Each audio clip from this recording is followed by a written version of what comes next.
বিশ্বজুড়ে নতুন করে উদ্বেগ ছড়িয়েছে প্রাণঘাতী Ebola virus. Democratic Republic of Congo এবং প্রতিবেশী উগান্ডায় ছড়িয়ে পড়া ইবোলা পরিস্থিতিকে গ্লোবাল হেলথ ইমার্জেন্সি বা বৈশ্বিক স্বাস্থ্য জরুরি অবস্থা হিসাবে ঘোষণা করেছে বিশ্ব স্বাস্থ্য সংস্থা। ইবোলা আলাদা। ইবোলা আমাদের বডির যে কোনো ফ্লুইডে পৌঁছে যেতে পারে।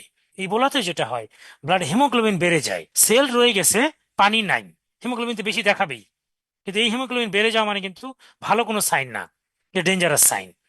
আফ্রিকার দেশ ডিআর কঙ্গোর পূর্বাঞ্চলীয় ইতুরি প্রদেশে এখন পর্যন্ত 87 জনের মৃত্যুর খবর পাওয়া গেছে। আক্রান্তের সংখ্যা ছাড়িয়েছে 246। বিশেষজ্ঞরা বলছেন, এবার ছড়িয়ে পড়া ভাইরাসটি ইবোলার বিরল বুন্ডি বুগিউ স্ট্রেইন, যার বিরুদ্ধে কার্যকর কোনো ভ্যাকসিন নেই।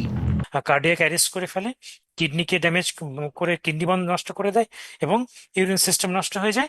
পরিস্থিতি আরো উদ্বেগজনক হয়ে উঠেছে, কারণ ভাইরাসটি সীমানা পেরিয়ে উগান্ডাতেও পৌঁছেছে।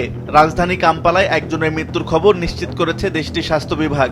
এছাড়া কঙ্গোর রাজধানী কিনশাসাতেও শনাক্ত হয়েছে নতুন সংক্রমণ। বিশেষজ্ঞদের মতে, সংঘাত, জনসংখ্যার ব্যাপক চলাচল এবং খনি শিল্প কেন্দ্রিক এলাকাগুলোতে স্বাস্থ্যসেবার দুর্বলতার পরিস্থিতিকে আরও জটিল করেছে।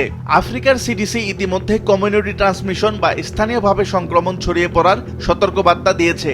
এই মেসেজে ফল করে আমি একটা মানুষের কান্না করবে, চোখের পানিতেই বলা চলে যায়।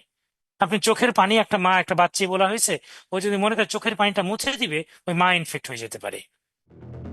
আক্রান্ত এলাকায় জরুরি চিকিৎসা সরঞ্জাম, বিশেষজ্ঞ দল এবং অতিরিক্ত অর্থ সহায়তা পাঠাতে আন্তর্জাতিক সম্প্রদায়কে আহ্বান জানিয়েছে বিশ্ব স্বাস্থ্য সংস্থা। দ্রুত নিয়ন্ত্রণে আনা না গেলে এই ভাইরাস আরও কয়েকটি দেশে ছড়িয়ে পড়তে পারে বলে আশঙ্কা করছে বিশ্ব স্বাস্থ্য সংস্থা।